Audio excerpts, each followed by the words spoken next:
할렐루야. 4월 3일 토요일 날짜입니다. 우리 고난주간 특별 새벽기도 진행 가운데 있습니다. 오늘 본문 말씀 마태복음 27장 57절에서 66절 말씀 함께 보도록 하겠습니다. 저물었을 때 아리마대의 부자 요셉이라 하는 사람이 왔으니 그도 예수의 제자라.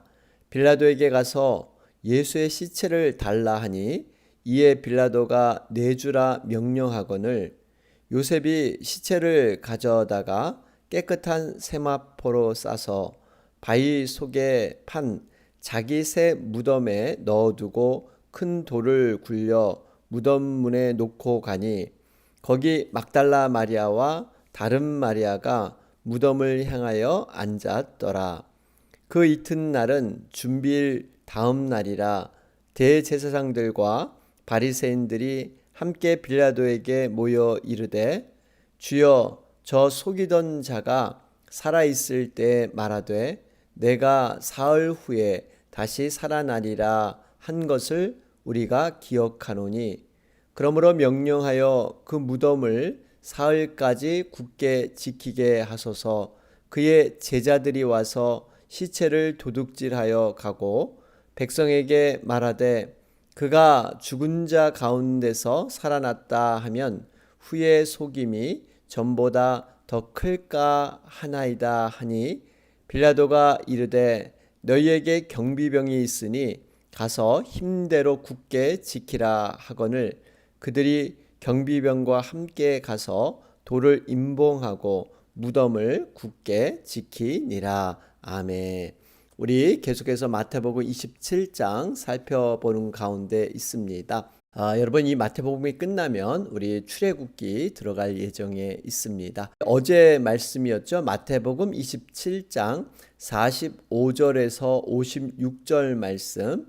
예수님께서는 우리 시간으로 오전 9시에 십자가에 달리셔서 오후 3시에 운명하셨습니다.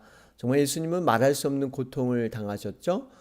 육체적인 고통, 정신적인 고통, 영적인 고통, 이런 삼중적인 고통 속에서도 자신이 주어진 그 사명의 길을 끝까지 십자가의 죽음으로 완성하시면서 다 이루었다. 모든 일들을 완벽하게 다 이루시고 운명하셨습니다.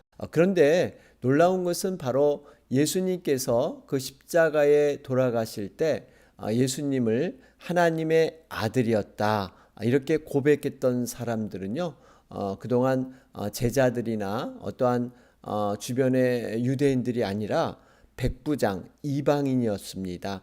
뿐만 아니라 예수님과 함께 지키던 자들은 여자들이었죠. 막달라 마리아, 또 요셉의 어머니 마리아, 세베대 아들의 어머니. 하나님께서는요, 어떠한 자라도, 소외된 그런 모든 자라도 하나님께서는 믿음을 통해서 구원시키고자 하는 이러한 모습을 우리는 볼 수가 있습니다.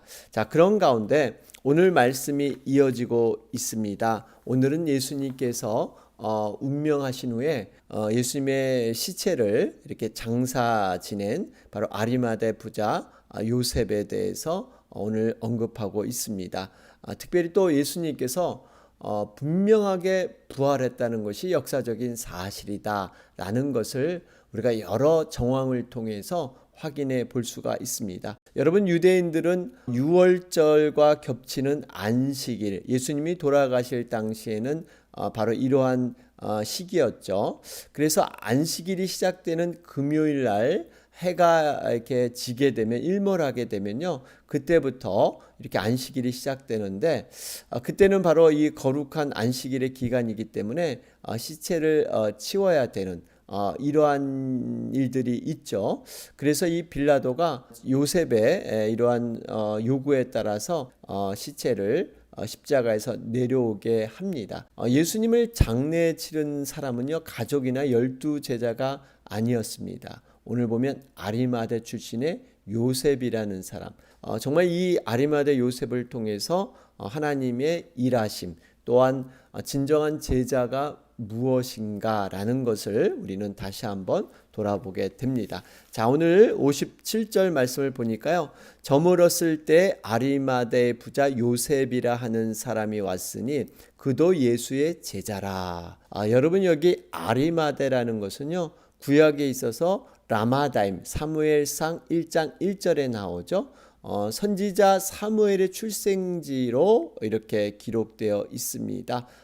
그런데 이 출신에 있는 요셉 사내들인 공예원이었고요. 부자였습니다. 이 요셉은 아마 니고데모처럼 은밀하게 예수님의 제자가 되었던 그러한 사람이 아닌가 우리는 추측해 볼 수가 있습니다. 사내들인 공예원으로서 이렇게 한다는 건 쉽지 않습니다. 왜냐하면 큰 결단과 용기가 필요합니다.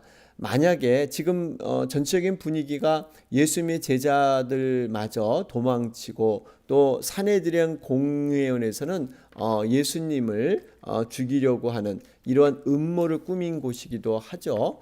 이러한 곳에서 그가 소속되어 있는데 이렇게 예수님의 시체를 가져다가 장례를 치르게 되면요. 자신의 어떤 위치, 어떠한 명예가 다 박탈당할 수 있는 이러한 위기에 처하게 됩니다. 마치 이슬람에서 기독교를 믿게 되면요. 그 사회에서 출교를 당합니다. 그러니까 사회에서 완전히 매장되는 이러한 어려움이 있는데 요셉은 참 대단한 용기를 가지고 정말 이러한 일을 실행하게 됩니다.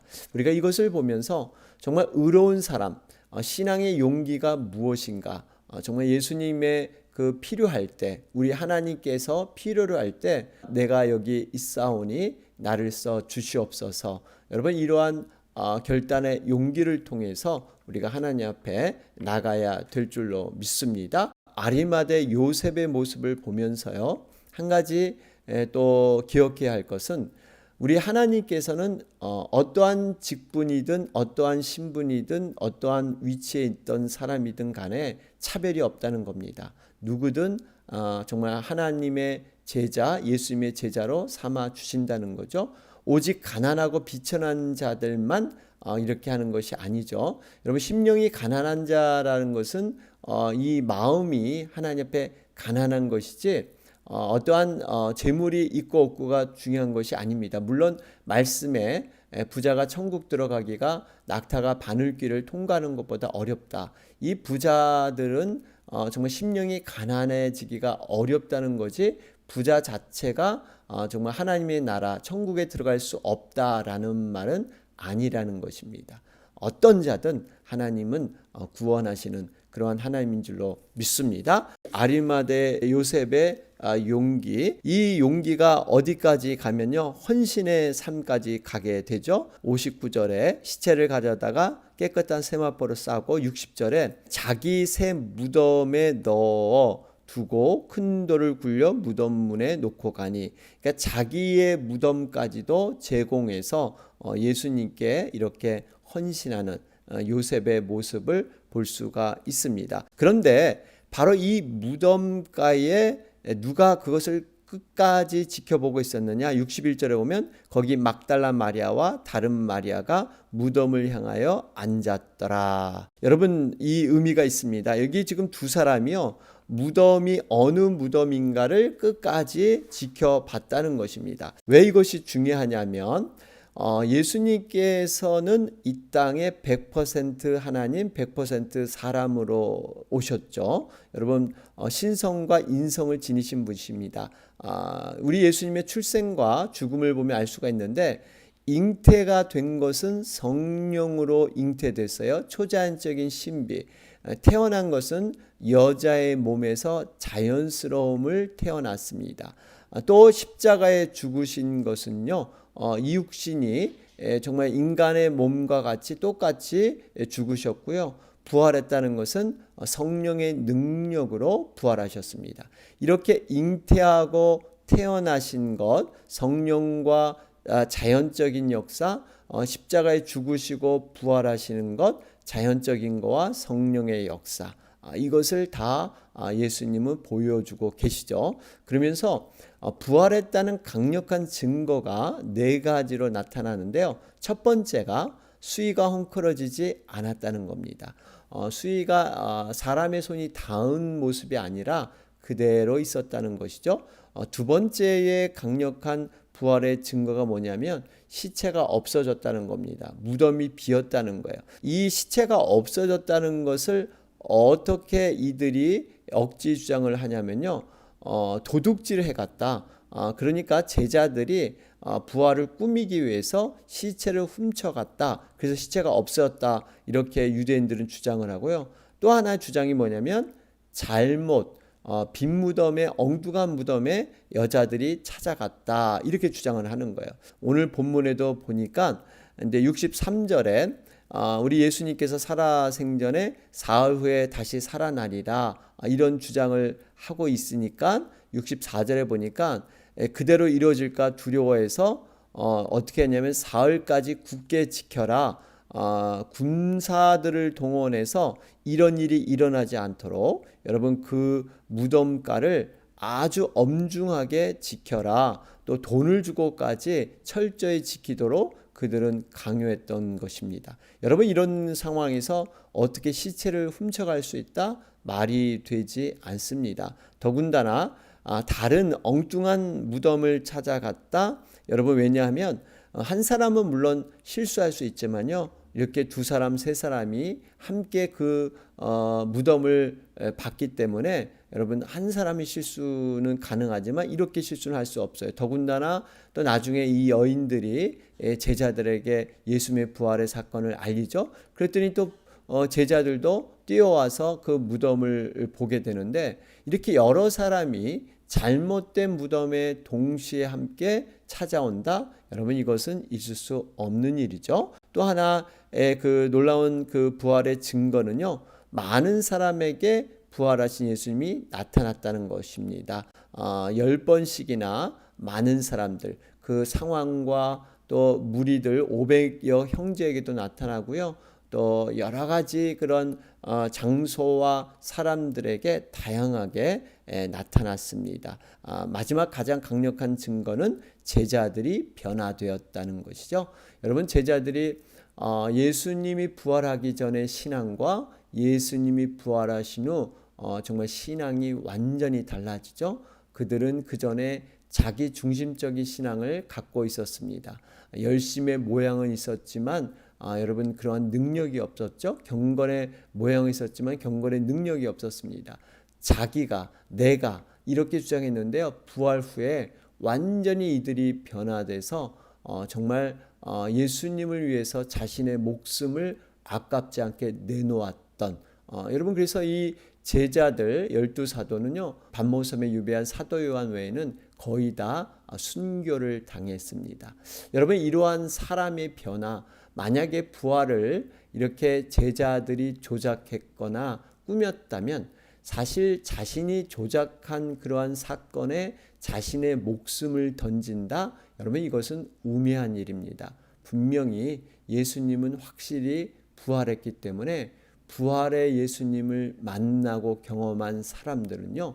이젠 죽음이 두렵지 않고 영생의 그런 부활을 분명히 확신했기 때문에 담대히 복음을 전하는 이러한 사람으로 변화된 줄로 믿습니다. 이렇게 부활의 증거는 여러 곳에서 이렇게 발견이 되고 있습니다. 자, 그러면서 64절, 65절 말씀을 보면 여기에 더 구체적인 내용들이 나오고 있죠. 예수님의 예언대로 이렇게 사흘 만에 부활하게 된다면 이런 소문이 나게 된다면 이제는 정말 더 큰 일이 있기 때문에 어떻게든지 이 선을 막아보려고 악한 계획들을 그들은 꾸미고 있습니다. 그런데요, 놀라운 것은 이들의 악한 계획이 강하면 강할수록 분명하면 분명할수록 우리 예수님의 부활을 더 반듯하게 입증해주고 있다는 사실입니다. 여러분 이것이 정말 하나님의 놀라운 섭리예요. 악인들의 계획도 하나님은 오히려 진리를 증거하는데 사용하시는 이러한 전능하신 분인 줄로 믿습니다. 여러분 그러면서 참 우리 한 가지 또 참고적으로 알아야 될 것은요. 여기 이 예수님께서는 사흘 만에 부활하셨죠. 그러니까 숫자로 3일 만에 부활하셨고요. 죽은 나사로를 예수님이 이제 자신의 그 부활의 모형으로 이렇게 먼저 행하셨는데, 나사로는 죽은 지 나흘, 그러니까 숫자로 4일 만에 부활하게 했습니다. 왜 나사로는 4일 만에 부활하게 하고 예수님 자신은 3일 만에 부활하셨을까? 여러분, 유대인들은요 3일이 기준으로 해서 시체가 썩는다 이렇게 생각을 했습니다. 그래서 나사로를 살리실 때 만약에 나사로를 3일 만에 예수님이 살렸다 그러면요 아마 죽은 자가 우연히 살아날 수 있을 것이다. 시체가 아직 안 썩었으니까 살아날 수 있을 것이다 해서 예수님의 능력이 여러분 입증되지 않았을 것입니다. 그래서 4일 만에 살아났다는 것은 완전한 죽음을 의미합니다. 시체가 다 썩은 상황에서 예수님이 신성한 능력을, 하나님의 능력을 행한 것을 보여주고 있습니다.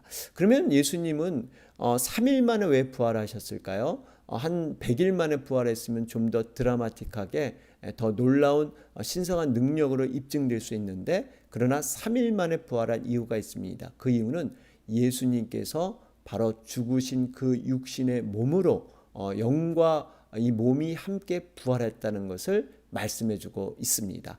그러니까 3일 아직 썩지 않은 여러분 그러한 몸으로 부활하셨다는 거예요. 예수님께서 도마에게 여러분 옆구리에 창자국을 만져봐라. 그러니까 그 십자가에서 죽으신 그 몸으로 이렇게 영화로운 몸으로 부활을 하셨다는 것을 입증해 주고 있습니다. 왜 이 사실이 중요하냐면요. 요즘에 들어오는 이 이단들, 교주들 이 보면요. 자신이 그 하나님의 영, 그 예수님의 재림의 영이 자신의 몸속에 들어왔다. 이렇게 거짓 주장을 하고 있죠. 대표적인 이만희 교주, 여러분 이런 사람 보면요. 재림하는 예수의 영이 자신의 몸속에 들어왔다. 여러분 이것은 성경을 완전히 거짓으로 꾸민 것입니다. 분명히 예수님께서 재림의 영, 다시 이 땅에 오실 때는요, 예수님의 영화로운 예수님의 독자적인 몸에 그렇게 부활체를 입으셔서 오시는 것이지 어떤 다른 어떤 육신을 통해서 재림이 임하지 않는다는 겁니다. 우리가 성경을 바로 알아야만 여러분 이단의 모든 그러한 가르침에 우리는 대처하게 되는 것이죠. 그렇기 때문에 이러한 부분도 우리가 확실히 여러분 인지하고 있어야 이단을 우리는 이겨낼 수가 있습니다. 자, 그러면서 여러분 66절 보세요. 이 무덤을 굳게 지키니라. 경비병과 함께 돌을 임봉하고 무덤을 굳게 지키니라. 왜냐하면 만약에 시체가 없어지는 경우라면 여러분 이제 진짜 난리가 나기 때문에 그들은 정말 길을 쓰고 그 무덤을 지켰던 것을 볼 수가 있습니다. 자, 오늘 말씀을 우리가 좀 정리해 보면요. 지금 하나님의 섭리, 빌라도가 예수님의 시체를 순수하게 내준 것, 유월절 절기를 시작하고 바로 안식일이기 때문에 바로 이러한 절기에 의해서 이렇게 모든 것들이 이루어지게 되죠. 또 하나는 예수님께서 분명히 돌아가셨다, 운명하셨다는 것을 어떻게 알 수 있냐면요. 우리가 요한복음 19장 33절에서 34절 말씀을 보면 십자가에 달린 그러한 사람들을 안락사를 시키는 것이죠. 그래서 다리를 꺾는 망치로, 나무 망치로 다리를 꺾는 그러한 관례가 있었습니다. 왜냐하면 십자가에 달린 사람이 죽음 앞에 서면 자신도 모르게 숨을 쉬고자 조금이라도 목숨을 연명하고자 이러한 본능이 있죠. 그런데 십자가에 달리게 되면 이 가로 횡격막이라 그러죠. 이 밑으로 체중이 쫙 밑으로 깔리기 때문에 숨을 한번 내쉬기 위해서는 이 다리에 힘이 있어야 됩니다. 다리를 온몸으로 이렇게 받치고 올려서 숨을 한번 내쉬어야 되는데 다리가 꺾이면 다리뼈나 이런 것이 꺾이게 되면요, 이제는 정말 자포자기해서 편안하게 죽음을 맞이할 수밖에 없는 것이죠. 그렇기 때문에 간혹 십자가에서 이렇게 오래 달려 있어도 목숨이 남아 있는 경우가 있기 때문에 이 죄수들의 고통을 덜어주기 위해서 다리를 꺾어주는 겁니다. 그러면 이제는 더 이상 숨 쉬려고 노력하지 않고 그냥 죽음을 편안히 맞이하기 위한, 이게 안락사의 방법인데, 예수님께서는 말씀의 예언대로 다리를 꺾지 않았다. 왜 그랬을까요? 이미 창으로 옆구리에 찔려서 피아물이 다 쏟아졌기 때문에. 처형장에 있었던 모든 사람들이 여러분 예수님의 죽음을 분명히 확인했다는 겁니다. 자, 그러면서 우리가 한번 전체적으로 오늘 고난주간 새벽기도를 마치면서 정리를 해보면요, 예수님의 십자가의 죽음을 통해서 반응하는 여러 사람들의 부류를 생각해 볼 수가 있습니다. 첫 번째로 어떤 종류의 사람이 있었냐면 빌라도와 같은 이러한 사람이 있습니다. 여러분, 빌라도는 전형적인 불신자의 모습입니다. 특별히 종교라는 것은요, 어떤 양심에 있어서 이 반성하고 어떤 자기 인격을 의롭게 하는데, 이 정도로만 종교를 생각하죠. 자기의 어떠한 계획을, 소원을 만족하기 위한 이러한 수단으로 종교를 생각하고요. 어떤 자기가 어려울 때 절대 신에게 빌어서 해결하는 이 정도의 종교.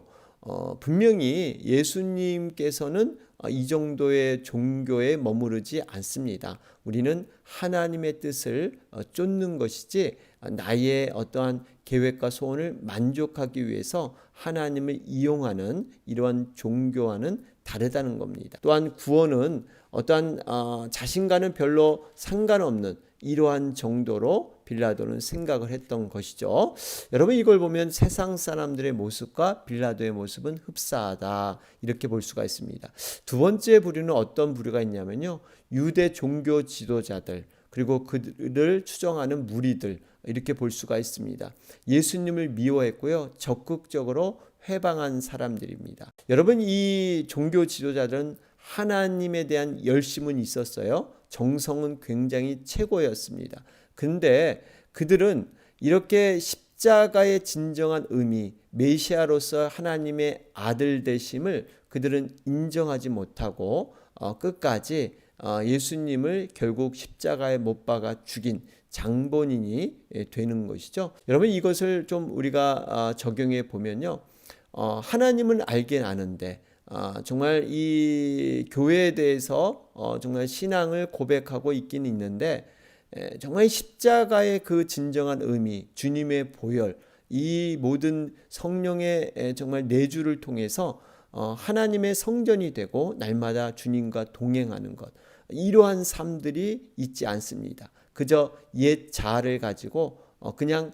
삶의 방식, 살아왔던 방식으로 그저 종교생활 하듯이 흘러가는 것, 그저 교회에 출석하면 자연히 모든 것이 이루어지는 것처럼 이렇게 생각하는 견해. 여러분, 그렇지 않습니다. 분명히 우리 자신이 성령의 그한 충만을 통해서 내 자신이 변화되고 내 모습 속에서 우리 주님의 영광, 의가 드러나야 된다는 것이죠. 그래서 우리는 언제든지 정말 회개할 수 있는 그러한 연약한 그러한 고백들, 또 우리의 죄된 모습을 늘 기억하면서 정말 성령님께서 우리를 이끄시는 대로 반응하는 것, 어떤 형식과 율법의 전통에 갇혀서 우리 자신이 어떤 겉으로만 드러나는 신앙에 치우칠 것이 아니라 항상 내면에 움직이는 그 성령의 흐름, 우리는 붙잡아야 될 줄로 믿습니다. 그러면서 또 세 번째 한 부류를 볼 수가 있습니다. 오늘 등장했던 아리마대 요셉, 니고데모라는 사람들.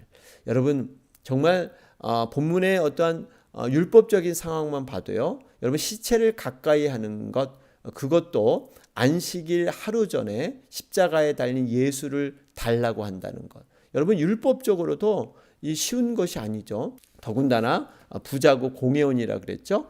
자기의 어떠한 지금 위치와 모든 그 신분이 박탈당할 수 있는 이러한 어려움도 있었습니다. 요한복음에 따르면 공회원 니고데모는요, 모략과 침향 100근을 가지고 와서 장사를 도왔다, 이렇게 기록되어 있죠.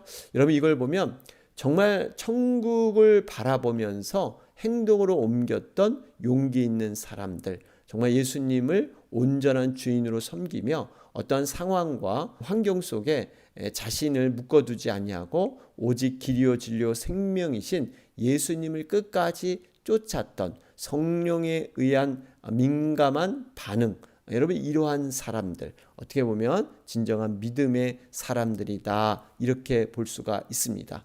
여러분 우리들은 과연 어디에 속한 존재일까요? 빌라도와 같은 세상 사람들, 또 이렇게 종교 지도자들, 하나님은 잘 알고 있었지만 교회의 마당은 밟고 있었지만 진정한 성령의 그 민감함이 없던 사람들, 세 번째 아리마대 요셉이나 니고데모와 같은 사람들.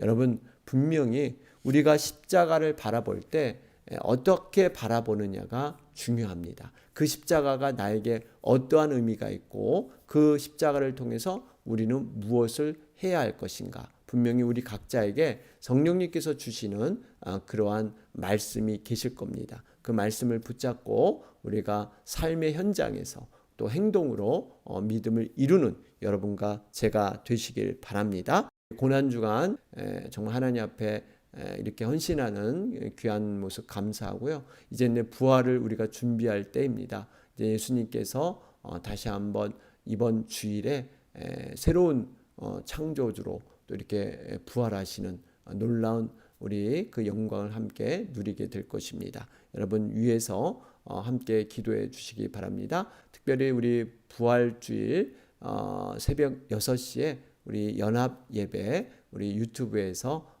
우리 온라인에서 있을 예정에 있습니다. 그리고 또 우리 부활주일 예배를 위해서 우리 함께 여러분 기도해 주시기 바랍니다. 계속해서 교회를 위해서 영혼을 위해서 특별히 육신에 연약하신 분들 회복과 치유를 위해서 여러분 간절히 기도해 주시기 바랍니다. 다 같이 기도드리겠습니다.